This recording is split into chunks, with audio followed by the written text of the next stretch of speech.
ছাত্রদলের সাংগঠনিক অভিভাবক জনাব তারেক রহমান। ধন্যবাদ নাসির। বিসমিল্লাহির রহমানির রহিম। আজকের এই 31 দফা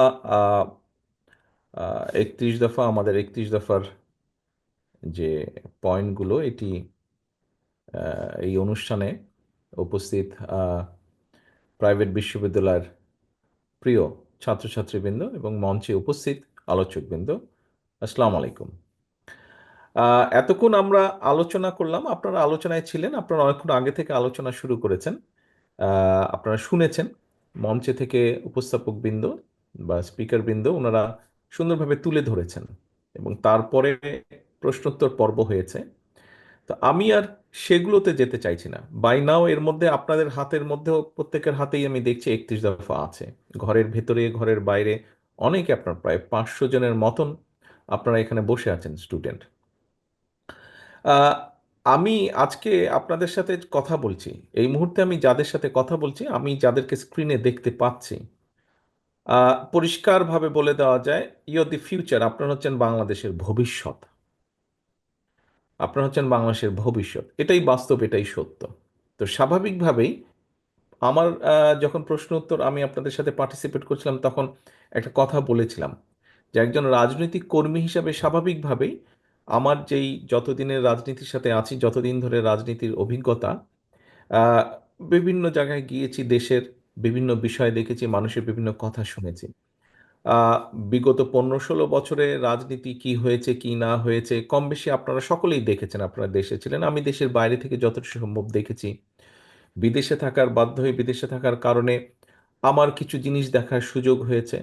আহ, সেইগুলো আমি চিন্তা করেছি এই বিষয়গুলো নিয়ে। তো যেহেতু আমি বললাম যে আপনারা হচ্ছেন বাংলাদেশের ভবিষ্যৎ, আজকে আমি বাংলাদেশের যারা আপনারা ভবিষ্যৎ, তাদের সাথে আমি আমার কিছু চিন্তা শেয়ার করতে চাই। এই চিন্তার অনেকগুলো এরই ভিতরে 31 দফায় আপনারা পেয়েছেন, আপনারা নিজেও আলোচনা করেছেন, নিজেদের বক্তব্য তুলে ধরেছেন। মঞ্চে যারা উপস্থাপকবৃন্দ আছেন বা আলোচকবৃন্দ আছেন, ওনারা ওনাদের অবস্থান থেকে ব্যাখ্যা করেছেন আপনাদের সামনে আপনাদের প্রশ্নের উত্তরগুলো। আমি কয়েকটি বিষয় একটু আপনাদের সামনে তুলে ধরতে চাই। যেমন ধরেন, যেহেতু আপনারা স্টুডেন্ট, এখানে উপস্থিত প্রত্যেকে আপনারা স্টুডেন্ট, আমি শিক্ষাটা দিয়ে শুরু করতে চাই। যে শিক্ষাটাকে একজন পলিটিক্যাল অ্যাক্টিভিস্ট বা রাজনৈতিক কর্মী হিসাবে আমি কিরকম মনে করি যে শিক্ষা হওয়া উচিত আগামী দিনের ভবিষ্যৎ।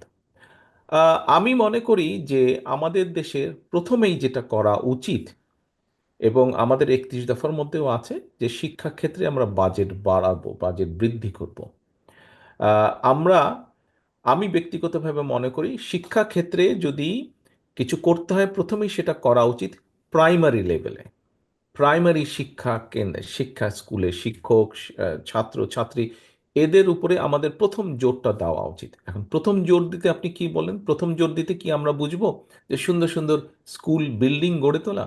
আমি এটার পক্ষে নই, আমি এটার পক্ষে নেই। হ্যাঁ, কোনোটা যদি ভাঙাচোরা কিছু থাকে, মিনিমাম সেটাকে আমরা ঠিক করে নেব, যাতে শিক্ষকরা ভালোভাবে ক্লাস নিতে পারেন, ছাত্রছাত্রীরা, ছোট ছোট ছাত্রছাত্রীরা প্রাইমারি স্কুলে ভালোভাবে ক্লাস করতে পারে। কিন্তু আমরা জোর দিব কোয়ালিটির উপরে, শিক্ষকের কোয়ালিটির উপরে। বাজেটটা আমরা এখানে বেশি দিব আমি মনে করি, আমার যেটা চিন্তা, যাতে করে আমরা ভালো শিক্ষক পাই। প্রাইমারি স্কুলের শিক্ষকদের কোয়ালিটি যাতে বৃদ্ধি পায়, তাদেরকে আমরা ভালো করে ট্রেনিং দিব, বছরে 2বার 3বার 4বার আমরা ট্রেনিং দিব। সমাজের যারা মেধাবী স্টুডেন্ট, সাধারণত একটা কথা বা একটা প্র্যাকটিস প্রচলিত আছে যে আচ্ছা, যেই ছেলেটা চাকরি বাকরি পাচ্ছে না বা রেজাল্ট ভালো করেনি, প্রাইমারি স্কুলে ঢুকিয়ে দাও। নো, এই অ্যাটিচিউডটা পরিবর্তন করতে হবে, এই চিন্তার পরিবর্তন করতে হবে। প্রাইমারি স্কুলের শিক্ষক সেই মানুষটিই হবেন যে একজন ভালো মেধাবী ছাত্র বা ছাত্রী হিসেবে তার পরিবার, তার সমাজের কাছে গ্রহণযোগ্য।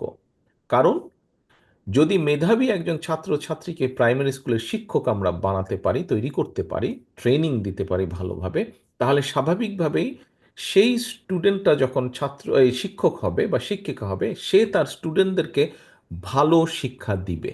স্বাভাবিকভাবেই সে তার স্টুডেন্টদেরকে ভালো শিক্ষা দিবে। এটি গেল খুব সংক্ষেপে একটি বিষয়। এবং এর জন্য যে শুধু ট্রেনিং দিব আমরা তা না, পাশাপাশি ট্রেনিংয়ের পাশাপাশি আমাদেরকে অনেকগুলো বিষয় এখানে ইনক্লুড করতে হবে। কোন সেই বিষয়গুলো? সেই বিষয়গুলো হচ্ছে যে শুধু পুঁথিগত বিদ্যা যে বাচ্চাদেরকে, হ্যাঁ ভালো বই দিব আমরা, সিলেবাসগুলো ভালোভাবে করব, ভালো বই দিব, শুধু তাই নয়, সাথে সাথে সামাজিক কতগুলো মূল্যবোধ আছে। সামাজিক কতগুলো মূল্যবোধ আছে। ঠিক আছে, মুরব্বীদেরকে, গার্জিয়ানদের, সিনিয়রদেরকে দেখলে আমরা কিভাবে কথা বলবো, সালাম দিব, আমাদের যেটা ধর্ম অনুযায়ী সামাজিক মূল্যবোধ যেটা আছে, ধর্মীয় মূল্যবোধ আছে, যার যার ধর্মে সেই মূল্যবোধগুলো শিক্ষা দেওয়া হবে। আহ, কিভাবে কথা বলতে হবে একজন মানুষ বিপদে পড়লে। এখানে আহ, একজন আমাদের একজন এরিসা, বোধহয় খুব সম্ভব এরিসা, সে তার বক্তব্যে একটা কথা বলেছে যে জীব জন্তুর দের ব্যাপারে, যে অনেক ক্ষেত্রে আমরা দেখি যে আমাদের দেশের অনেক মানুষই আহ, অপ্রয়োজনভাবে জীবজন্তুকে কষ্ট দিয়ে থাকে। কাজেই এই যে মানুষ বিপদে পড়লে বা একটা জীবজন্তু বিপদে পড়লে তারকে সাহায্য করা, অর্থাৎ এই বিষয়গুলোকে যদি আমরা প্রাইমারি লেভেল থেকে বাচ্চাদেরকে শিখাতে পারি, আমি মনে করি আস্তে আস্তে এটার একটা পজিটিভ ইফেক্ট আমরা সমাজে দেখতে পাবো। সময় লাগবে হয়তো কিছুদিন, কিন্তু আমরা দেখতে পাবো। একটা বিরাট বড় বিষয় আছে, যেই বড় বিষয়টি হচ্ছে যে বড় বিষয় আছে সেটি হচ্ছে দুর্নীতি। আমরা দুর্নীতি, আমাদেরকে যেভাবেই হোক দুর্নীতির এই রোধ করতে হবে আমাদেরকে। এখান থেকে জাতিকে বের করে নিয়ে আসতে হবে, দেশকে বের করে নিয়ে আসতে হবে। আমরা দুর্নীতি যেমন বিগত আমাদের সরকারের সময়, বিএনপি যখন সরকার পরিচালনা করেছে, তখন দুর্নীতি দমন কমিশনে একটা আইন করেছিল যে দুর্নীতি দমন কমিশন কোনো পারমিশন লাগবে না কারো বিরুদ্ধে ইনভেস্টিগেট করতে, সরকারের কোনো পারমিশন লাগবে না, ইন্ডিপেন্ডেন্ট ছিল তারা। আহ, বিগত স্বৈরাচার সরকার, পলাতক সরকার, তারা কিন্তু এই আইনটিকে আবার পরিবর্তন করেছিল যে সরকারি কোনো কর্মকর্তা কর্মচারীর বিরুদ্ধে যদি ইনভেস্টিগেশন করতে হয় সেক্ষেত্রে পারমিশন নিতে হবে। বিএনপি কিন্তু এটা উঠিয়ে দিয়েছিল। তো এখন যাই হোক, এটা হচ্ছে অন্য বিষয়। কিন্তু এই যে দুর্নীতি, দুর্নীতি জিনিসটা, দুর্নীতি বলতে কিন্তু অনেক কিছু বোঝায়। সে যদি অর্থ তছরূপ করে দুর্নীতি তা না, মিথ্যে কথা বলা দুর্নীতি, ট্রাফিক সিগন্যাল ভায়োলেট করা দুর্নীতি, কারো ক্ষতি করা দুর্নীতি, এরকম অনেক দুর্নীতির ব্যাপক।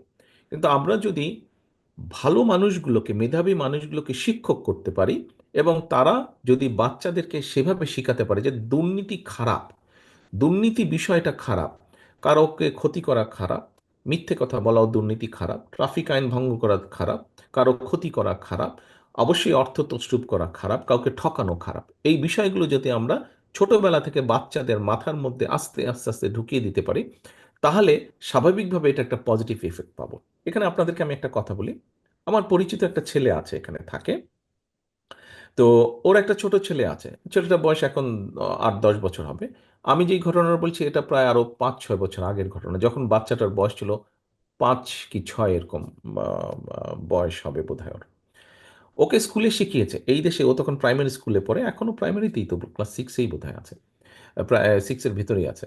তো ও স্কুলে শিখেছে যে গাড়িতে যখন উঠবে সিট বেল্ট পরতে হবে, ইভেন পিছনেও যখন বসবে, পিছনে সিটে বসবে, সিট বেল্ট পরতে হবে। তো ওর বাপ একজন ড্রাইভ করছে, ওর বাবা একজন একদিন ড্রাইভ করছে, সিট বেল্ট পরেনি সে, বাচ্চা ধরে বসেছে, এই তুমি কেন সিট বেল্ট পরছো না, সিট বেল্ট পরতে হবে, টিচার বলেছে সিট বেল্ট পরতে হবে। বাচ্চাটার মাথায় কিন্তু ঢুকে গেছে। আরেকদিন রাস্তা পার হচ্ছে, তো রাস্তা পার হলে, এই দেশে রাস্তা পার হলে অনেকগুলো জেব্রা ক্রসিং আছে যেখানে আপনি একটা সুইচ আছে, টিপ দিলে কিছুক্ষণ পরে গ্রিন হয়ে যায়, ওটা গাড়িগুলো থেমে যায়, আপনি পার হবেন। তো অনেক মানুষই একটু এদিক ওদিক দেখে, যখন দেখে গাড়ি টাড়ি কম আছে বা একটু দূরে আছে, হেঁটে পার হয়ে যায়, ওই সিগন্যালটা আর দেয় না। ও একদিন ওরকম করতে গেছে, ওর বাচ্চা রিয়াক্ট করেছে, কি ব্যাপার তুমি এইভাবে পার হলে কেন, আগে এটা গ্রিন হবে তারপরে তুমি রাস্তা পার হবে। তো বিষয় হচ্ছে যে এরকম ছোট ছোট বিষয় আমরা যদি বাচ্চাদেরকে, আমাদের ভবিষ্যৎ, আপনারা যেরকম ভবিষ্যৎ, আপনাদের পরে যারা আছে তারা পরবর্তী ভবিষ্যৎ আমাদের, আমরা যদি বাচ্চাদেরকে ছোটবেলা থেকে এই বিষয়গুলো শিক্ষা দিতে পারি এবং শিক্ষকদেরকে যদি আমরা সেরকম ভালো মানুষদেরকে শিক্ষক করতে পারি, আমি বিশ্বাস করি 5 বছর না, বাট 10 বছরের পরে কিন্তু আমরা ভালো রেজাল্ট পাবো, 10-12 বছর পরে আমরা ভালো রেজাল্ট পাবো।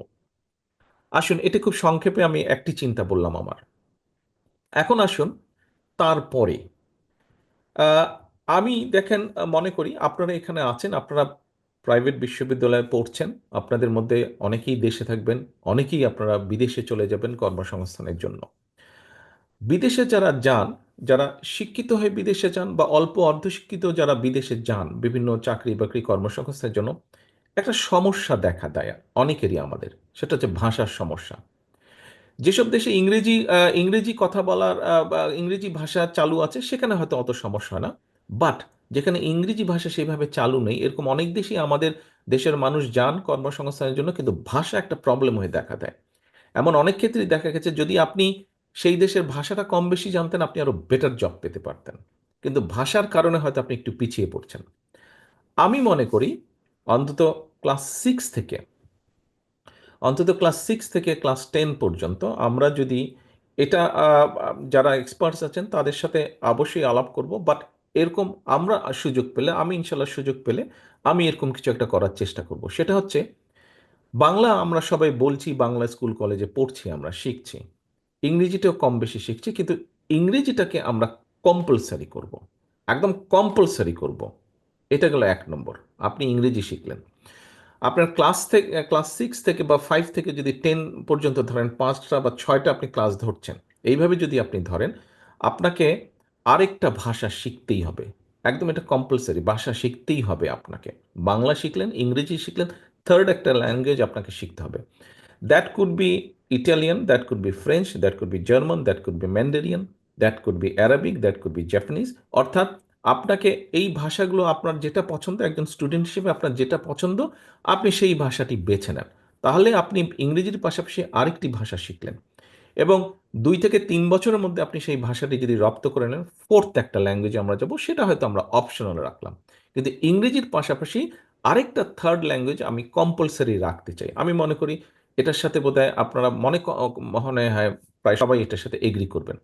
একটা মানুষ যখন বাইরে যাবে, আপনি বাংলা তো জানেনই, জানেন ইংরেজিটা আপনি ভালো জানেন, সাথে যদি আপনি থার্ড একটা ল্যাঙ্গুয়েজ খুব ভালো জানেন, আর যেই ল্যাঙ্গুয়েজগুলো বললাম এরকম 8টা 10টা ল্যাঙ্গুয়েজ থাকবে, তার মধ্যে থেকে আপনি একটা বেছে নেবেন ল্যাঙ্গুয়েজ যদি জানেন। আমার কাছে মনে হয় এইরকম ভাষা জানা মানুষ যখন বাইরে যাবে, কর্মসংস্থানের ক্ষেত্রে খুব একটা তাকে দুর্ভোগ পোহাতে হবে না। এরকম অনেকগুলো দেশে যেই ল্যাঙ্গুয়েজগুলো বললাম, এই এই দেশগুলোতে অনেক চাকরি বাকরির ব্যবস্থা থাকে, জব অপরচুনিটি থাকে।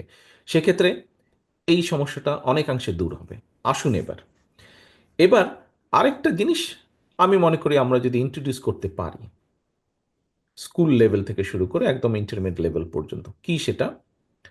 আহ, আমি মাঝে মাঝেই বলি, যেভাবেই হোক হয়নি, আমার যেরকম খুব ইচ্ছা ছিল ছোটবেলা থেকে কিবোর্ড শেখার, পিয়ানো বা কিবোর্ড শেখার ইচ্ছা ছিল আমার, বাট যে কোনো কারণেই হয়নি। আমার কাছে কেন জানি মনে হয় আপনারা এখানে যারা বসে আছেন অনেকেই আপনাদের মধ্যে আছেন যারা আপনারা কোনো না কোনো মিউজিক্যাল ইনস্ট্রুমেন্ট আপনারা শিখতে চান বা ইচ্ছা করে শিখতে আপনাদের। আছেন না? আচ্ছা বলেন তো কে কে আছেন, হাত তুলবেন নাকি, সামনে যাদের দেখতে পাচ্ছি আমরা মিউজিক্যাল ইনস্ট্রুমেন্ট শিখতে চান। That's very good, thank you so much, thank you. এই যে আমরা অনেককে এখানে পেলাম। আমার ইচ্ছা যে আমাদের বাচ্চারা যারা থাকবে লেখাপড়ার পাশাপাশি, আপনার ইচ্ছা যদি গিটার, আপনি গিটার শিখতে পারেন, আপনার ইচ্ছা কিবোর্ড, আপনি কিবোর্ড শিখতে পারেন, আপনার ইচ্ছা হারমোনি, আপনি হারমোনি শিখতে পারেন, আপনার ইচ্ছা ফ্লুইড বাঁশি, আপনি বাঁশি শিখতে পারেন। অর্থাৎ কোনো না কেন একটা মিউজিক্যাল, আপনাকে একটা মিউজিক আপনাকে শিখতেই হবে কম্পালসারি, এটার উপরে পাশ ফেল নির্ভর করবে। সো আমার একটা স্টুডেন্ট যখন আস্তে আস্তে বড় হবে, সে 3টা থেকে 4টা ল্যাঙ্গুয়েজ জানছে, সে একটা মিউজিক্যাল ইনস্ট্রুমেন্ট সে বাজাতে পারছে, অর্থাৎ এক্সট্রা ক্যারিকুলাম তার হচ্ছে পড়ালেখার পাশাপাশি। সবাই যে ডাক্তার, ইঞ্জিনিয়ার, আর্কিটেক্ট হবে তা তো না, বাইরেও তো কেউ কিছু হতে পারে। অনেককে আমি দেখেছি যে ডাক্তারি পড়েছে কিন্তু ফাইনালি ডাক্তার হয়নি, ইঞ্জিনিয়ারিং পড়েছে হয়নি, অন্য কিছু হয়েছে, তার শখের একটা কোনো সাবজেক্ট হয়েছে। অর্থাৎ আমাদের প্রচুর প্রতিভা আছে সারা দেশে, আপনারা যারা ছড়িয়েছেন আপনাদের মধ্যে প্রচুর প্রতিভা আছে। আপনি তো, আপনি যদি একটা মিউজিক শেখেন, আপনি তো ইয়ানির মতন আপনি একজন মিউজিশিয়ান হলেও তো হয়ে যেতে পারেন। আশা করতে আমাদের দোষ কোথায়? এটা আমরা যখন ইয়াং ছিলাম আমরা ইয়ানি একটা মিউজিক্যাল ইনস্ট্রুমেন্ট, ইটালিয়ান বাজাতো, আমি জানি না আপনারা কেউ শুনেছেন কিনা, হয়তো অনেকেই শুনেছেন, খুব সুন্দর ওর মিউজিকগুলো। তো এখন আহ, হতেও পারেন এরকম। তো আমি মনে করি এইভাবে আমরা প্রতিভাগুলোকে বের করে আনবো। তারপরে আমি আরেকটা জিনিস মনে করি যে ইন্ট্রোডিউস করলে ভালো হবে। নর্মালি দেশে থাকতে আমি ব্যাডমিন্টনটা খেলতাম কম বেশি, এটা খেলার শখ ছিল। আমার ভাই অবশ্য খেলাধুলার এক্সপার্ট ছিল, ও এমন কোনো খেলা ছিল না খেলতো না। ক্রিকেটটা হয়তো বেশি খেলতো, ফুটবলটা বেশি খেলতো, বাট সব খেলাই সে খেলতো, ও খেলার এক্সপার্ট ছিল। আমি was not into very much into sports আমি। এনিওয়ে, বাট আমি মনে করি আপনারা আমার মতন অলস না। আমি মনে করি আপনারা কম বেশি সবাই এখানে কোনো না কোনো খেলাধুলা পছন্দ করেন। আমিও মনে করি বাংলাদেশে এই মুহূর্তে যারা আছে মানে স্কুল থেকে শুরু করে একদম আমরা যদি ধরি ইন্টারমিডিয়েট লেভেল পর্যন্ত কেউ না কেউ কোনো না কোনো গেমস পছন্দ করেন। আমরা তো এরকমও করতে পারি, কম্পালসারি করে দিতে পারি কতগুলো খেলা যেগুলো বাংলাদেশে কম বেশি জনপ্রিয় খেলা। অর্থাৎ আপনাকে কোনো না কোনো একটা গেমস আপনাকে শিখতেই হবে, সেই গেমসের মধ্যে আপনাকে থাকতেই হবে, এবং গেমসের ওটার মধ্যে শুধু যে ওটা অপশনাল থাকবে বা করলে করলাম না করলে করলাম না, নট দ্যাট। এটা অপশনাল থাকতে হবে। এটা ফুটবল হতে পারে, এটা হাডুডু হতে পারে, এটা ব্যাডমিন্টন হতে পারে, এটা টেবিল টেনিস হতে পারে, এটা বাস্কেটবল হতে পারে, এটা ভলিবল হতে পারে, এটা ক্রিকেট হতে পারে। এনি গেম, আমরা কয়েকটা গেম রাখবো। এই গেম আপনাকে করতেই হবে, পার্টিসিপেট এটাতে করতে হবে। অর্থাৎ প্লেয়ার হিসেবেও যে আপনার ভিতরে প্রতিভাটা আছে সেটাকে আমরা বের করে আনতে চাই, সেটাকে আমরা প্রপারলি প্রকাশ করতে চাই সেটা। তাহলে একটা স্টুডেন্ট 3টা থেকে 4টা ভাষা জানছে, মিউজিক্যাল ইনস্ট্রুমেন্ট আপনি বাজাচ্ছেন, আপনি মিউজিক্যাল ইনস্ট্রুমেন্ট বাজাচ্ছেন, আপনি একটা খেলাতে আপনি খুব ভালো। আসুন এবার আরেকটা জিনিস আমি করতে চাই। আহ, আমার হাতের লেখা খুব খারাপ, অনেক সময় আমি নিজেও বুঝি না। আমি যখন আমার ওয়াইফকে কিছু দিই আমাকে বলে যে এটা কি লিখেছো তুমি, আমি গিয়ে আবার পড়ে দিই ওকে কি লিখেছি। বাট আমি মনে করি সবার হাতের লেখা এত খারাপ নয়, সবার হাতের লেখা খারাপ নয়। আপনাদের মধ্যে অনেকেই আছেন যারা আপনারা হাতের লেখা সুন্দর এবং খুব সুন্দর ড্রয়িং বা আর্ট আপনারা করতে পারেন। আমরা তো আমাদের এরকম অনেকের ইচ্ছা আছে, অনেকের আর্টিস্ট হবার ইচ্ছা আছে, বাট সামাজিক কারণে পারিবারিক কারণে হয়তো আমরা অনেকে হতে পারি না। বাট হওয়ার মনের মধ্যে ইচ্ছা আছে। পরিবার হয়তো বিভিন্ন অর্থনৈতিক কারণে হোক, বিভিন্ন কারণে পরিবার তাকে সেই সুযোগটা দিতে পারে না। আমরা তো রাষ্ট্রের পক্ষ থেকে তাকে সুযোগটা করে দিতে পারি আমাদের সেই প্রতিভাবান ভবিষ্যৎ প্রজন্মকে, যে ঠিক আছে আর্টটা যদি আমরা তাদেরকে শেখাতে পারি, সে যদি সুন্দর হতে পারে, সে একজন বড় আর্টিস্ট হতে পারবে। বড় আর্টিস্ট জয়নুল আবেদিন সাহেবের মতন একজন বড় আর্টিস্ট হতে পারবে। হয়তো আপনাদের এখানেই, আপনাদের ভেতরেই হয়তো অনেকে এরকম বসে আছেন আপনারা, যাদের মধ্যে সেই প্রতিভা আছে, কিন্তু প্রতিভাটা বিকশিত করার সুযোগ পাচ্ছে না। এই সুযোগটা আমরা তৈরি করতে চাই। তাহলে খুব সংক্ষেপে যদি বলি আমরা, দেখুন, একটা মানুষ আপনাদের এখানে যেমন ধরেন, ঠিক আছে, আজান, আমরা যে উদাহরণ হিসেবে যদি আজানের কথা ধরে নেই, ওই যে নড়ে চড়ে বসছে নাম বলার সাথে সাথে, আচ্ছা, আজানের কথা যদি আমরা ধরে নেই, আজান যদি 4টা ল্যাঙ্গুয়েজ, বসে পড়ো আজান, থ্যাংক ইউ সো মাচ, আজান যদি 4টা ল্যাঙ্গুয়েজ পারে, নিজের ল্যাঙ্গুয়েজ বাদ দিয়ে যদি 2টা থেকে 3টা ল্যাঙ্গুয়েজও যদি পারে, আচ্ছা, আজান যদি ভালো একটা গেম পারে, আজান যদি একটা মিউজিক্যাল ইকুইপমেন্ট বাজাতে পারে, আজান যদি একটা স্পোর্টসে ভালো হয়, আমাকে বলতে পারেন আজান যখন বিদেশে যে কোনো দেশে যাবে, ওর কোনো না কোনো জব তো ও খুঁজে বের করে ফেলতে পারবে। ওকে কেউ আটকে রাখতে পারবে? ওকে কেউ আটকে রাখতে পারে? আমি মনে করি পারবে না। একটা মানুষকে যদি এতগুলো কোয়ালিটি আমরা ভরে দিতে পারি, একটা মানুষের ভেতরে যদি এতগুলো কোয়ালিটিকে আমরা দিয়ে দিতে পারি, আমার তো মনে হয় বাংলাদেশের সন্তানদেরকে কেউ আটকে রাখতে পারবে না বিদেশে। ইম্পসিবল আটকে রাখা। যে কোনো জায়গায় তারা করতে পারবে, যে কোনো জায়গায় তারা উঠে মাথা উঁচু করে দাঁড়াতে পারবে। এর পাশে তো একাডেমিক শিক্ষা, যেটা আপনি আপনার লাইনে শিক্ষা নিচ্ছেন, সেটা তো আছেই সেগুলো। কাজেই আমি মনে করি আমাদের সন্তানদেরকে, ভবিষ্যৎ সন্তানদেরকে এভাবে আমি গড়ে তুলতে চাই, এভাবে আমি দেখতে চাই। আমি যেই সংক্ষেপে এডুকেশন নিয়ে আমার মিনিমাম একটা চিন্তা ভাবনা আপনাদের সাথে শেয়ার করলাম, আপনারা কি মনে করেন? খুব কি খারাপ চিন্তাগুলো? আপনারা কি মনে করেন যে যদি ইনশাল্লাহ বিএনপি সুযোগ পেলে আপনাদের সহযোগিতা পাবো এই পরিকল্পনাকে বাস্তবায়ন করার? থ্যাংক ইউ সো মাচ, সকলকে ধন্যবাদ। আচ্ছা, আসুন এবার এখানে প্রশ্ন এসেছে এবং আমাদের 31 দফার মধ্যেও আছে, আহ, মহিলাদের উইমেন এম্পাওয়ারমেন্ট বাড়ানোর জন্য, মহিলাদের ক্ষমতা বাড়ানোর জন্য, মহিলাদেরকে স্বাবলম্বী করা। দেখুন, কালকেও আমি বলেছিলাম একটি কথা, আমার জীবনের, আমার লাইফের 3জন সবচেয়ে গুরুত্বপূর্ণ ব্যক্তি, একজন আমার মা, একজন আমার স্ত্রী, একজন আমার সন্তান, কন্যা সন্তান, 3জনই মহিলা। খুব স্বাভাবিকভাবেই আমি যেই পরিস্থিতির মধ্যে দিয়ে, আমি ব্যক্তিগতভাবে যেই পরিস্থিতির মধ্যে দিয়ে গিয়েছি গত 15 বছর, আমার মতন আমার বহু নেতাকর্মী এই পরিস্থিতির ভিতর দিয়ে গিয়েছেন, অত্যাচার নির্যাতন, বিভিন্নভাবে হ্যারাস হয়েছেন, বিভিন্নভাবে কষ্ট ভোগ করেছেন। উনি কিন্তু, আমি একা কষ্ট ভোগ করিনি, আমার সহকর্মীরা একা কষ্ট ভোগ করেনি, তাদের সন্তানরা, তাদের স্ত্রী, তাদের মা, তাদের বোন, সবাই কষ্ট ভোগ করেছে। খুব স্বাভাবিকভাবেই আমি কিন্তু চাইবো আমার পরিবারের মহিলা সদস্য যারা আছে, ভবিষ্যৎ যাদের আছে, তাদেরকে স্বাবলম্বীভাবে গড়ে তুলতে। যাতে বিপদ আপদে তারা শক্ত থাকতে পারে, তাদেরকে কেউ টলাতে না পারে। এখন একটি হচ্ছে নীতিগতভাবে একটি চিন্তা, নীতিগতভাবে একটি বিশ্বাস।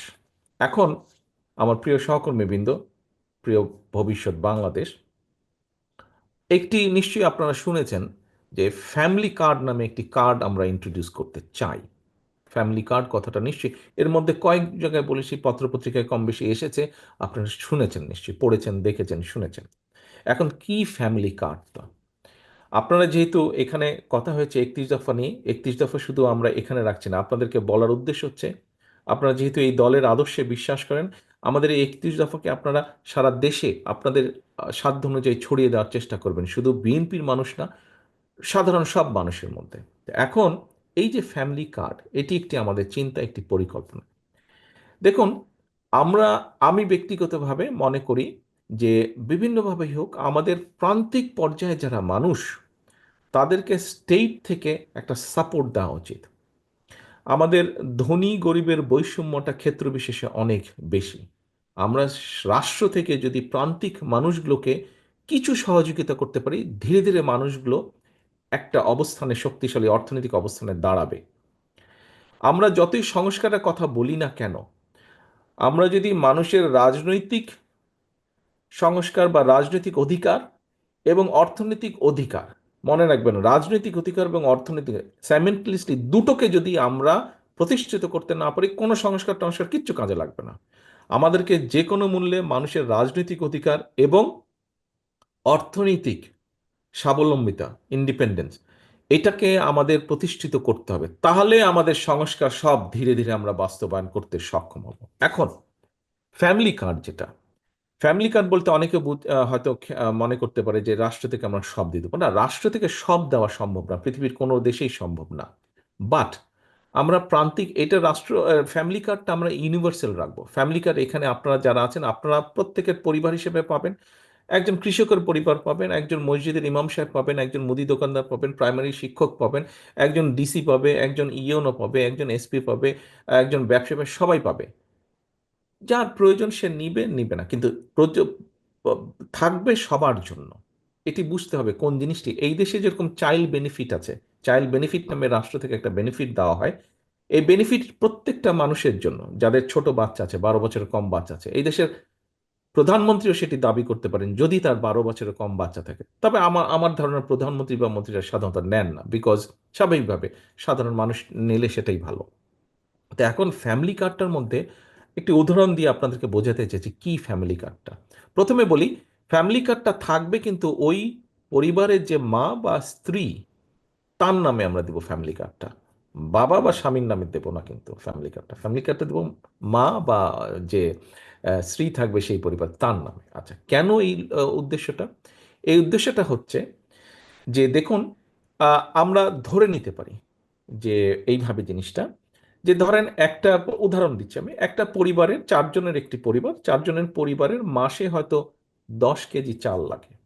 আমরা যদি স্টেট থেকে তাকে 1.5-2 কেজি চাল দেই, মাসে হয়তো তার ধরেন 1 কেজি তেল লাগে রান্না বান্নার জন্য। আমরা যদি 200 বা 250 গ্রাম তেল তাকে সরবরাহ করি, মাসে হয়তো 500 গ্রাম লবণ লাগে। আমরা যদি তাকে 50 গ্রাম বা 100 গ্রাম লবণ সরবরাহ করি, এরকম যদি কিছু প্রোডাক্ট আমরা তাকে দিই, অর্থাৎ আমরা যদি ধরে নেই মাসে তার খাবার খরচ 8,000 10,000 টাকা, তাকে যদি আমরা স্টেট থেকে যদি তাকে আমরা 2,500 3,000 টাকার যদি একটা সাপোর্ট দিই, কি হবে? যেটা হবে, তার যেটা নিজস্ব খরচ, সেখান থেকে প্রতি মাসে সে 2,500 3,000 টাকা করে সেভ করতে পারছে। ওই মা বা ওই যে গৃহিণী, সে সেভ করতে পারছে। আমরা ধরেই নিতে পারি সে যেই অর্থটা সেভ করবে, সেটা সে কি কিভাবে খরচ করবে। এক, তার সন্তানদের লেখাপড়া, তার সন্তানদের হেলথ, এবং 3 নম্বর হচ্ছে তার পরিবারের ভবিষ্যৎ সিকিউরিটির জন্য সে হয়তো ছোট ছোট ছোট ছোট ইনভেস্ট করবে সে, যেখান থেকে সে একটা রিটার্ন পাবে, যেটা দিয়ে সে ফ্যামিলিকে সাপোর্ট দিবে। মূল বিষয়টা হচ্ছে তার ফ্যামিলির সন্তানদেরকে সে শিক্ষা এবং হেলথে সাপোর্ট করবে, এটা মা করবে। কিন্তু বাপরা করে, সব সময় করে না, বাপরা এদিক ওদিক খরচ করে ফেলে, এটি আমি মনে করি। আচ্ছা, তো এখন যখন কয়েক বছর ধরে কয়েক বছর ধরে ওই মা বা ওই গৃহিণী যখন 500, 1000, 1500, 2000, 3000 টাকা করে সেভ করতে পারবে প্রতি মাসে। ধরে নিলাম আমরা সে প্রতি মাসে হয়তো 1000 টাকাই সেভ করলো। একদম গ্রামের প্রান্তিক কৃষক, একজন মুদির দোকানদার, রিক্সা চালক বা এরকম খুব নিম্ন আয়ের যারা মানুষ, প্রান্তিক মানুষ, তাদের পরিবারে যখন এরকম সেভ হবে, 12 মাসে 12,000 বা 20,000 বা 24,000 টাকা সেভ হলো। অনেকের কাছে হয়তো 12,000, 24,000 বা 30,000 টাকা খুব টাকা না, কিন্তু প্রান্তিক একজন মানুষের কাছে, একজন কৃষকের কাছে, কৃষকের ফ্যামিলির কাছে, একজন রিক্সা চালকের ফ্যামিলির কাছে, একজন ছোট মুদির দোকানের ফ্যামিলির কাছে, একজন ডে লেবারের ফ্যামিলির কাছে কিন্তু বছরে 20,000, 30,000 টাকা অনেক টাকা কিন্তু। কাজেই 1 বছরে 20,000 বা 25,000, 30,000 টাকা সেভ, 2 বছরে 60,000 সেভ। তার মানে আপনি চিন্তা করেন একটা সার্টেন 2, 4, 5 বছর পরে গিয়ে তার কাছে সেভিং হবে। সেভিং হলে সেটা স্বাভাবিকভাবে তাকে, ওই মহিলাকে অনেক স্বাবলম্বী করবে, সাহসী করবে, ইন্ডিপেন্ডেন্ট করবে এবং কনফিডেন্ট বাড়াবে। তার তার কনফিডেন্স অনেক বেশি বাড়িয়ে দিবে। তার সমাজে তার হাতে যখন 30,000, 50,000 টাকা থাকবে, পরিবারের সবাই কিন্তু একটু মান্যগণ্য করে চলবে তাকে। সমাজে, পরিবারে সেই মহিলা বা সেই মা বা সেই গৃহিণীটার সম্মান অটোমেটিক কিন্তু বৃদ্ধি পাবে। আমি এখানে, অনেকেই হয়তো অনেকে বলতে পারেন, আমি মনে করি এই যে মহিলাদেরকে অগ্রাধিকার দেওয়া, মহিলাদের এম্পাওয়ারমেন্ট বৃদ্ধি করা, এটি রাজনৈতিক বিষয় না। আমি মনে করি এটি রাজনীতি থেকে সবচেয়ে বেশি এটি একটি সামাজিক আন্দোলন, এটি একটি সামাজিক বিষয়। আপনাদের প্রত্যেকের মা আছে, আপনার প্রত্যেকের মাকে নিশ্চয়ই আপনারা প্রোটেক্ট করতে চান। আপনি এইভাবে বিষয়টি চিন্তা করুন। মায়ের হাতকে শক্তিশালী করা, মায়ের পাশে দাঁড়ানো, প্রত্যেককে আমি অনুরোধ করব বিষয়টি আপনারা এভাবে চিন্তা করুন। এটি গেল ফ্যামিলি কার্ড কেন করতে চাই, এটার কি লক্ষ্য বা উদ্দেশ্য। এর বাইরে আরও কতগুলো বিষয় আছে, খুব সংক্ষেপে যদি বলতে হয়, আপনারা অনেকক্ষণ বিকাল থেকে বসে আছেন, আমি বেশি লেন্দি করব না। এর বাইরে ফ্যামিলি কার্ডের আরেকটি বিষয় আছে। আপনি যখন এই যে যেই জিনিসগুলো দিবেন মানুষগুলোকে, এই জিনিসগুলো আপনি প্রকিউর করবেন। এখানে একটা ইম্পর্টেন্ট বিষয় আছে। আমরা অবশ্যই চেষ্টা করব দেশে যেই প্রোডাক্টগুলো উৎপন্ন হয় বা উৎপাদিত হয় সেই রকম প্রোডাক্টগুলো দিতে। ইম্পোর্টেড কোনো প্রোডাক্ট আমরা চেষ্টা করব না দিতে। এই যেই জিনিসগুলো আমরা দিব এর মধ্যে আমরা চেষ্টা করব দেশে উৎপাদিত প্রোডাক্ট দিতে, দেশে যা যা হয় উৎপাদিত সেগুলো দিতে। কারণ হচ্ছে, তাহলে আপনি দেশে যারা, সেটি কৃষক হোক, সেটি কোনো সেটি লবণ উৎপাদনকারী কৃষক হোক, ধান উৎপাদনকারী কৃষক হোক, গম উৎপাদন, আলু উৎপাদনকারী কৃষক হোক, আখ উৎপাদনকারী কৃষক হোক, চিনির মিল হোক, আমরা এইগুলোকে তখন সাপোর্ট দিতে পারবো, এই মানুষগুলোকে সাপোর্ট দিতে পারবে। তার মানে আপনি চিন্তা করেন ইকোনমিক অ্যাক্টিভিটিসটা কত হবে। প্রতি মাসে যখন আপনি এই প্রোডাক্টগুলো দিবেন, প্রতি মাসে স্টেট এগুলো প্রকিউর করবে, লোকালি প্রকিউর করবে, তার মানে কি পরিমাণ ইকোনমিক অ্যাক্টিভিটিস হচ্ছে পুরো দেশের মধ্যে, এই বিষয়টি চিন্তা করতে হবে। আসেন এরপরে, এখানে কৃষি নিয়ে কৃষকদেরকে বিনা সুদে লোন দেওয়া যায় কিনা একজন এখানে প্রশ্ন করেছেন আপনারা। আমাদের আরেকটি চিন্তা হচ্ছে, ফ্যামিলি কার্ডের মতন আমরা কৃষকদেরকে ফার্মার্স কার্ড দিব, ফার্মার্স কার্ড দেব। আচ্ছা, কার্ডের লক্ষ্য বা উদ্দেশ্যটা কি কি হতে পারে? কার্ডের লক্ষ্য বা উদ্দেশ্যটা হতে পারে, আমাদের এখনো আমরা কৃষকদেরকে বিভিন্ন সারটার বিভিন্ন ব্যাপারে আমরা ভর্তুকি দিই, বাট খেয়াল করে যদি দেখেন ভর্তুকিটা কিন্তু প্রান্তিক কৃষক পর্যন্ত পৌঁছায় না। আমার লক্ষ্য বা উদ্দেশ্য কি? কৃষককে একটা সাপোর্ট দেওয়া। কিন্তু আমি যদি তাকে সাপোর্টটা তার কাজে নাই লাগলো, তো দিয়ে লাভটা লোকে। ফ্যামিলি এই ফার্মার্স কার্ডটা আমরা করব, এটা দিয়ে আমরা কৃষকদেরকে আমরা চেষ্টা করব, আমাদের এখানে আমাদের সরকারকে সহযোগিতা করবে, প্রশাসন আছে, প্রশাসনের মাধ্যমে, সেনাবাহিনী আছে, সেনাবাহিনীর মাধ্যমে আমরা চেষ্টা করবে প্রকৃত যারা কৃষক এদেরকে আইডেন্টিফাই করে ফেলা, আইডেন্টিফাই করে এদেরকে একদম রেজিস্ট্রি করে তার পুরো ডিটেইল ডাটাবেস তৈরি করে তাকে আমরা কার্ডটা দেবো। অর্থাৎ তার জমি কোথায়, কোন দাগে চার জমি, সে কি কি উৎপাদন করে, সব কিছু নিয়ে আমরা তার কার্ডটা তৈরি করব। সো দ্যাট তাকে আমরা যেরকম শস্য বীমার কথা বলেছি, তাকে আমরা এই সাপোর্টটা দিতে পারবো।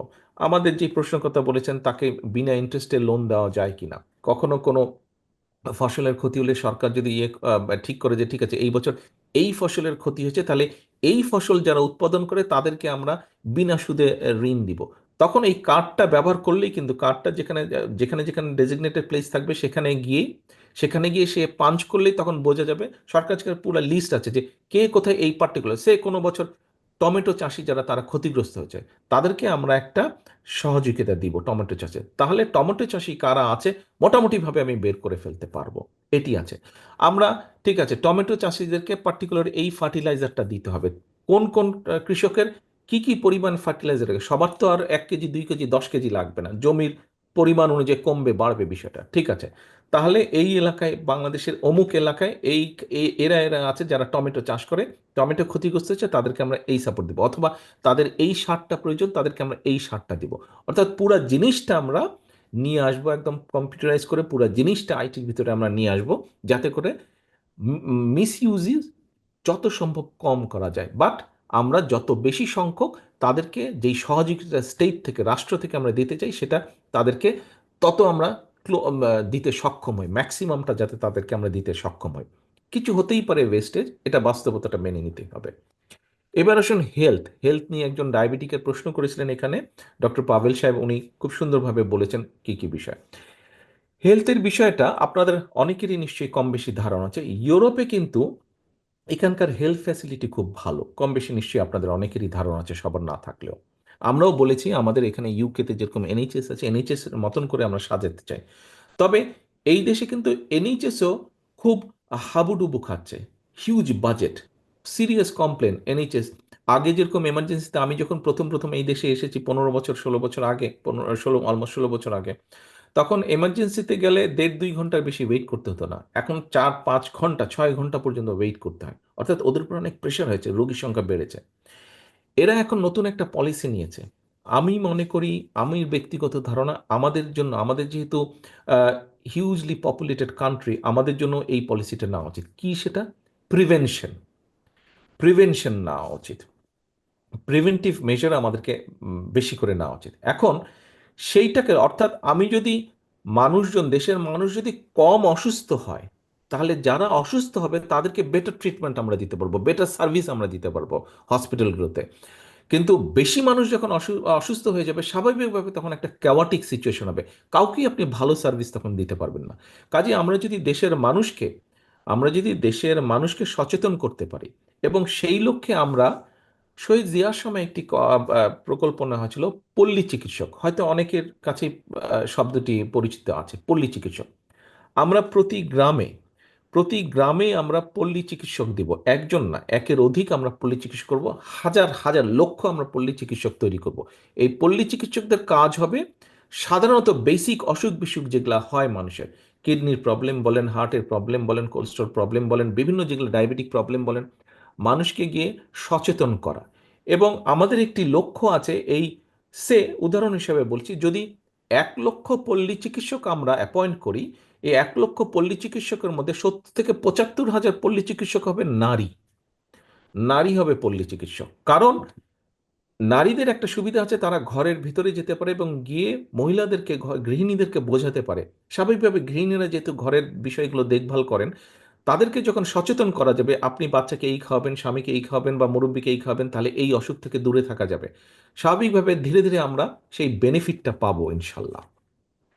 সেই জন্য আমরা এখানে করব। এখানে একটা জিনিস দেখেন, এই যে পল্লী চিকিৎসক কথা বললাম, আপনি যদি ফুটবলের সেই, ওই যে গেমসের কথা বলেছি, আর্টের কথা বলেছি, মিউজিকের কথা বলেছি, আপনারা চিন্তা করে দেখেছেন আপনাদের মধ্যে এখানেই কতজন আপনারা এইসব টিচারের অ্যাপয়েন্টমেন্ট পেতে পারেন, বা এইসব টিচার হতে পারবেন? আপনারা চিন্তা করতে পারেন কত লক্ষ জব ক্রিয়েট করতে পারবো আমরা। শুধু শিক্ষা ক্ষেত্রে আমরা কত লক্ষ জব ক্রিয়েট করতে পারবো। আপনার তো যদি 10 থেকে 15 হাজার আপনার ফুটবলের টিচারই লাগবে, 10 থেকে 15 হাজার আপনার বাস্কেটবলের টিচারই লাগবে, 10 থেকে 15 হাজার মিউজিক টিচার লাগবে, তাও মিউজিকের কয়েকটা ক্যাটাগরি। তার মানে চিন্তা করেন কত শিক্ষাক্ষেত্রে আমরা কত জব ক্রিয়েশন করতে পারছি দেশের ভিতরেই। এই কথাটা বলতে ভুলে গেছিলাম, সরি। আচ্ছা, আসেন এবার আরেকটি বিষয়, আমি যেটা আপনাদের সবচেয়ে কনসার্ন, এখন একটু একটু থাকলে আগামী যত দিন যাবে আপনাদের এই কনসার্ন, মাথা ব্যথা, কষ্ট, টেনশন আরো বাড়বে। সেটা হচ্ছে আপনাদের নিজেদের জব ক্রিয়েশন। আপনাদের নিজেদের জব ক্রিয়েশন, ওই যে শিক্ষা ব্যবস্থা যেখানে বলেছিলাম, আমরা ধরে নিচ্ছি আপনার প্রাইভেট ইউনিভার্সিটিতে যারা আছেন, আপনারা আপনারা মোটামুটিভাবে বাংলাদেশের প্রেক্ষাপটে আপনারা ওয়েল অফ ফ্যামিলি, যারা একটু সচ্ছল ফ্যামিলি তারা আছেন। বাট অনেক ফ্যামিলি আছে যাদের সচ্ছলতা অনেক কম। তো শিক্ষাক্ষেত্রের মধ্যে একটা জিনিস আমরা ইন্ট্রোডিউস করতে চাই, সেটা হচ্ছে যে ভোকেশনাল ট্রেনিং বলতে যা বোঝায়, বা এই ধরনের যেই বিষয়গুলো আছে, এগুলোকে আমরা রেগুলার এডুকেশনের পাশাপাশি আমরা এগুলোকে ইন্ট্রোডিউস করতে চাই। এখনও কিছু কিছু হতে চাই, কিন্তু আরও আমরা বাড়াতে চাই। তার ফলে যেটা হবে, আপনার ল্যাঙ্গুয়েজ, আপনার এই ভোকেশনাল ট্রেনিং, এই সবগুলো যখন থাকবে, স্বাভাবিকভাবেই এই মানুষটা যখন বেরিয়ে আসবে, সে ইন্টারমিডিয়েট ডিগ্রি পার করে যখন বেরিয়ে আসবে, সে এমনভাবে সিলেবাসটা সাজাতে চাই যে একটা ফ্যামিলি যদি একটা বাচ্চাকে ইন্টারমিডিয়েট পরে পড়াতে না পারে একজন স্টুডেন্টকে, তাহলে সে যেই ট্রেনিংটা পাবে সেটা দিয়ে যাতে সে তার জব ক্রিয়েট করে ফেলতে পারে, তার জবটা সে ক্রিয়েট করে ফেলতে পারে। তা এর সাথে তো তার ল্যাঙ্গুয়েজ, অন্য স্কিলস তো আমরা ডেভেলপ করিয়ে দিচ্ছি। আচ্ছা, আসেন এরপরে। এরপরে একটা বিষয় আছে যুবকদের কর্মসংস্থান, কিছুটা আমি একটু আগে বললাম। এখানে মাহাদি আমিন বলেছে আইসিটি ক্ষেত্রে আমাদের যেটা একটা পরিকল্পনা আছে, যেমন ধরেন উদাহরণ হিসাবে বোঝানোর জন্য বলছি, ঢাকা শহরে প্রচুর রিক্সা চালক আছে। আমরা এই রিক্সা চালকদেরকে রেজিস্ট্রি করার চিন্তা ভাবনা করছি, করে নিয়ে তারপরে তাদেরকে পর্যায়ক্রমিকভাবে আমরা ট্রেনিং দিব। কথা হচ্ছে যে এখানে শিক্ষিত, অশিক্ষিত, অল্প শিক্ষিত, অর্ধশিক্ষিত মানুষ আছে, আমাদেরকে ক্যাটাগরি করে ফেলতে হবে কয়েকটি, যেটি আমাদের পরিকল্পনা আছে, ক্যাটাগরি করব আমরা। করে এই ধরনের যারা রিক্সা চালক আছেন, আমাদের প্রায় 1 কোটি মানুষ বিদেশে আছে। আমাদের যেটা ব্যক্তিগতভাবে আমার যেটা চিন্তা ভাবনা, আমি আমার নেতৃবৃন্দের সাথে আলাপ করেছি, আমাদের যেটা চিন্তা ভাবনা, এরকম সারা দেশে আমরা এই কাজগুলো করব, যে এইভাবে এরকম যারা মানুষ আছে তাদেরকে আমরা নিয়ে আসব, তাদেরকে কতগুলো বেসিক ট্রেনিং দিব। এবং শুধু ট্রেনিং দিব না, বিদেশে আমাদের যেই দূতাবাসগুলো আছে তাদেরকে মাধ্যমে একটা রিসার্চ আমরা করাবো যে কোথায় কোন কোন দেশে কি ধরনের কাজের স্কোপ আছে, এডুকেশন কোয়ালিটির বা এডুকেশন কোয়ালিফিকেশনের উপর নির্ভর করে। এই মানুষগুলোকে ট্রেন করে আমরা একদম আনস্কিল ওয়ার্কার না, আমরা সেমি স্কিল বা স্কিল ওয়ার্কার কিভাবে বিদেশে এক্সপোর্ট করা যায়, সেটা আমাদের পরিকল্পনার মধ্যে আছে, সেটা আমাদের চিন্তাভাবনার মধ্যে আছে। একবারেই যে আমরা সব পারবো তা না, বাট আমরা শুরু করব। এটাকে বই নিয়ে যাবেন আপনারা, এবং এটা একটা কন্টিনিউয়াস প্রসেস, আপনাদের পরবর্তী প্রজন্ম এটাকে কন্টিনিউ করবে। আমরা ইনশাল্লাহ এটাকে শুরু করব, শুরু করার ইচ্ছা আমাদের আছে। ভবিষ্যৎ, আমি প্রথমে বলেছি আপনারা ভবিষ্যৎ বাংলাদেশের। আমরা যেটা আজকে এখানে আমরা যারা বসেছি মঞ্চের যারা বসেছে, আমরা সুযোগ পেলে আমরা ইনশাল্লাহ শুরু করব, আপনারা এটাকে কন্টিনিউ করবেন। এখানে আরেকটি বিষয় এসেছে, মানে বাজারে নিত্য প্রয়োজনীয়, যেটা নিয়ে আপনারাও কম বেশি প্রায় গল্প শুনেন, হয়তো খাবার টেবিলে বসে মায়ের কাছ থেকে বা বাবার কাছ থেকে হয়তো এই বিষয়গুলো নিয়ে শুনতে থাকেন, আপনারা বন্ধু বান্ধব আলোচনার মধ্যে শুনতে থাকেন। আহ, আমাদেরকে ডেফিনেটলি আমাদের নিত্য প্রয়োজনীয় জিনিস যেগুলো প্রয়োজন হয়, আমাদের এগুলোর উৎপাদন বাড়াতে হবে। আমাদের ক্ষেত্র বিষয়ে অনেকগুলো উৎপাদন, এর মধ্যে এই ব্যাপার নিয়ে নিশ্চয়ই আপনাদের পড়ালেখার কারণেই হয়তো কেউ কেউ রিসার্চ করেছেন। ডেফিনেটলি আমাদেরকে উৎপাদন বাড়াতে হবে, এবং আমাদের সাপ্লাই চেনের মধ্যে অনেক ঘাপলা আছে। যেমন প্রথমেই যদি বলা যায়, চাঁদাবাজির একটি বিষয় আছে, বিভিন্নভাবে বিভিন্ন জায়গায় চাঁদাবাজি হয়, প্রায় পত্রিকার নিউজে কি, এই বিষয়টিকে যেভাবে হোক আমাদেরকে নিয়ন্ত্রণের ভিতরে আনতে হবে, এই বিষয়টিকে যেভাবে হোক আমাদের নিয়ন্ত্রণ করতে হবে। সেক্ষেত্রে কিছুটা কমে আসবে, কিন্তু আমাদেরকে অবশ্যই আরেকটা সাপ্লাই চেন তৈরি করতে হবে, ট্রেডিশনাল যে সাপ্লাই চেন আছে সেটার বাইরেও সাপ্লাই চেন করতে হবে, যাতে জিনিসের দামটা কম বাড়ে। জিনিসের দাম ক্ষেত্র বিশেষে হয়তো বাড়বেই বাস্তবতা, কিন্তু একটা স্বাভাবিকতার মধ্যে যাতে বাড়ে, অস্বাভাবিকতার মধ্যে না বাড়ে। খুব সংক্ষেপে আমি এই জিনিসটা বললাম, যদিও এই জিনিসটি সবচেয়ে কনসার্ন বিষয় এখন। কিন্তু আমাদেরকে অবশ্যই উৎপাদন বাড়াতে হবে, আমাদেরকে মার্কেটিংয়ের নতুন ব্যবস্থা, উপায় পুরো চিন্তা করতে হবে, এবং প্রোডাক্টগুলো যাতে কোনো রকম বাধা বিঘ্ন ছাড়া একদম এন্ড ইউজারের কাছে যাতে পৌঁছতে পারে। এরপরে একটি বিষয় আছে এনভায়রনমেন্টের বিষয়। এটা আমাদের সবার কনসার্ন, এটি সারা বিশ্বের কনসার্ন। আমাদের নিজেদের যেটি চিন্তা আছে, এনভায়রনমেন্টের মধ্যে খাল খনন এবং নদী খনন নিয়ে আলোচনা হয়েছে। খাল এবং নদী খনন এটি আমাদের one of the priority project. আমরা ইনশাল্লাহ আল্লাহর মতে সুযোগ পেলে, মানুষের সমর্থন নিয়ে সরকার গঠন করলে, খাল খনন এবং নদী খননের অনেকগুলো কারণ আছে কেন আমরা করব।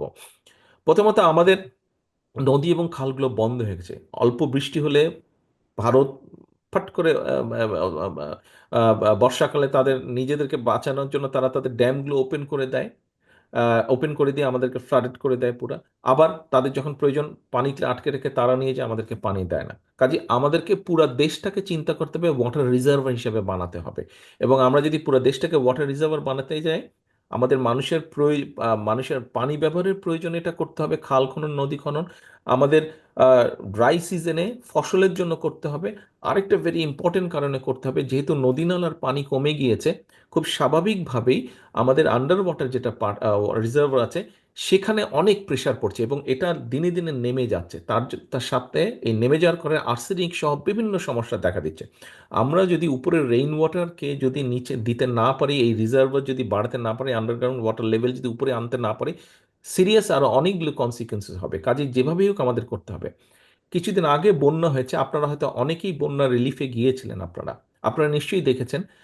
দেখেন, বন্যার সময় যদি আপনি এই যে নোয়াখালীতে গিয়েছেন, গ্রেটার নোয়াখালীতে যে বন্যা হয়েছে, নোয়াখালী, লক্ষ্মীপুর, ফেনী মিলে বন্যা হয়েছে, প্রায় কম বেশি সবগুলো জায়গাতেই যদি এভারেজ ধরে নেই, 5 ফিট হাইট ছিল পানির, 4 থেকে 5 ফিট হাইট। আপনি এখন চিন্তা করেন, 50 স্কোয়ার মাইল ধরে, 50, মিনিমাম 50 স্কোয়ার মাইল ধরে 5 ফিট পানির হাইট, একটা সুইমিং পুল যেটার রেডিয়াস হচ্ছে 50 স্কোয়ার মাইল এবং ডেপথ হচ্ছে 5 ফিট। কি পরিমাণ পানি! তার মানে আপনি চিন্তা করেন, এই পানিটা কি হলো, 2 দিন পরে এই পানিটা সাগরে চলে গেলো, আমরা কোনো ইউজই রাখতে পারলাম না পানিটা। এই পানিটাকে আমরা ধরে রাখতে চাই, খাল খনন, নদী খননের মাধ্যমে এই পানিটাকে ধরে রাখতে চাই। বহু কাজ করা সম্ভব। আমি দেখতে পাচ্ছি আস্তে আস্তে আপনাদের একটু ধৈর্যচ্যুতি ঘটছে, আমি শেষ করে দেবো এখনই। এই বিশাল পানিটাকে আমাদের রাখতে হবে, কারণ ভারত পানির আমাদের বিভিন্ন নদীর পানিগুলার উপরে ড্যাম তৈরি করে তারা নিয়ে যাচ্ছে, বহু দেন দরবার করে। এরা তো আনেই নেই, আগে যারা স্বৈরাচার ছিল এরা তো ইচ্ছা করেই আনে নাই।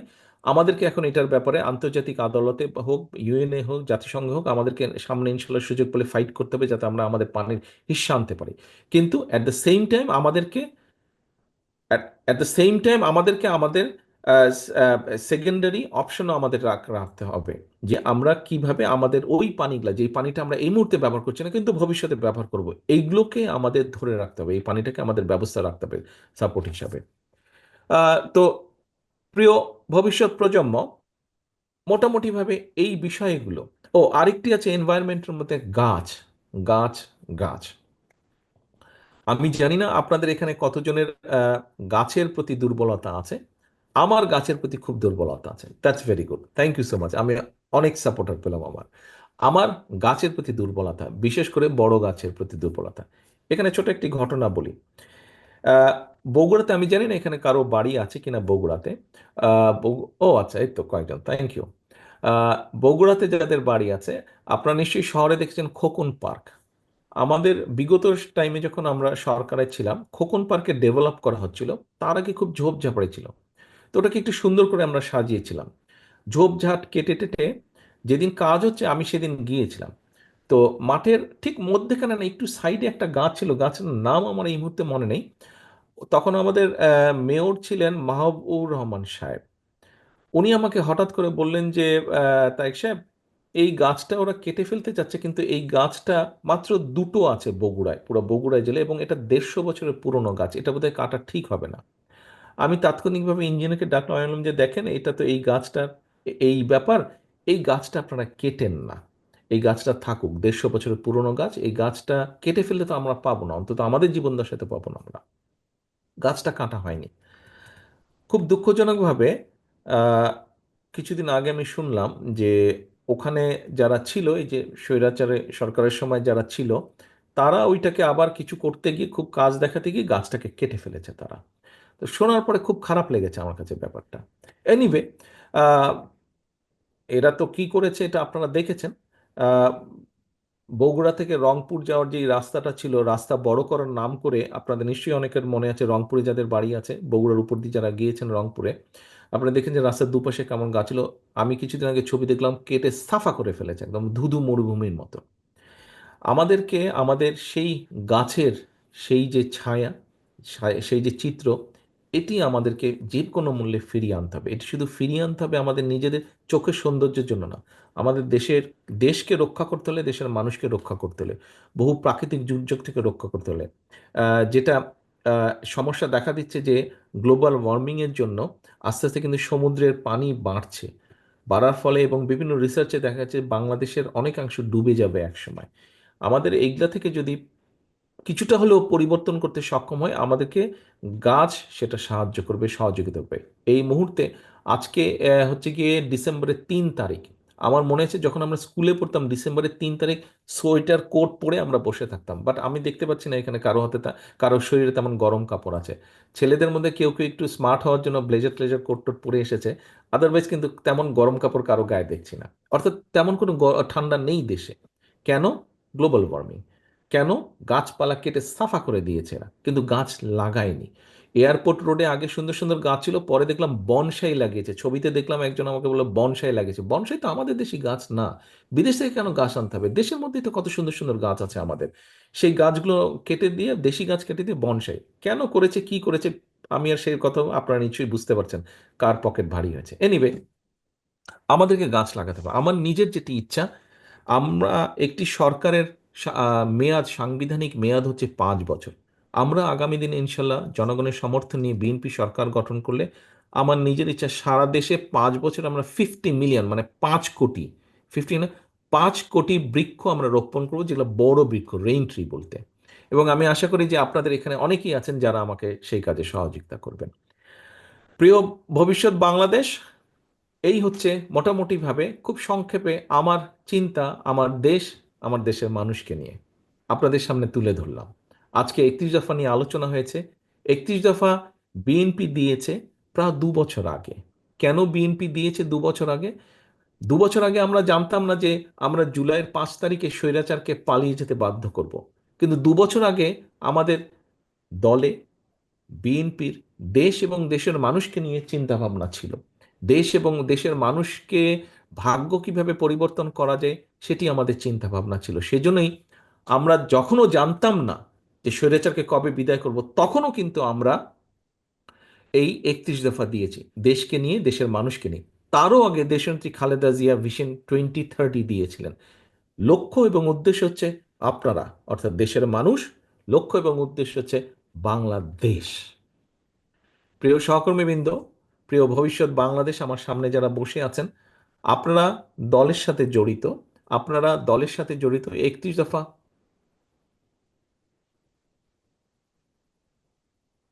এই 31 দফা নিয়ে আপনারা আজকে আলোচনা করেছেন। 31 দফা, আমার বিশ্বাস আজকে যে এখানে আপনারা শিখলেন, জানলেন 31 দফা নিয়ে, এটি আপনারা ঘরের ভিতরে আবদ্ধ রাখবেন না। এটি আপনারা বাংলাদেশের মানুষের পথে প্রান্তে দাঁড়ে দাঁড়ে আপনারা পৌঁছে দিতে সক্ষম হবেন। আপনাদের সকলকে ধন্যবাদ। আপনাদের সকলের সুস্বাস্থ্য কামনা করছি। আমি দৃঢ়ভাবে বিশ্বাস করতে চাই এখানে উপস্থিত প্রত্যেকটি মানুষ ভবিষ্যতে বাংলাদেশ গড়ার কারিগর হিসেবে নিজেকে গড়ে তুলবেন। আসসালামু আলাইকুম। বাংলাদেশ জিন্দাবাদ। বাংলাদেশ জাতীয়তাবাদী দল জিন্দাবাদ।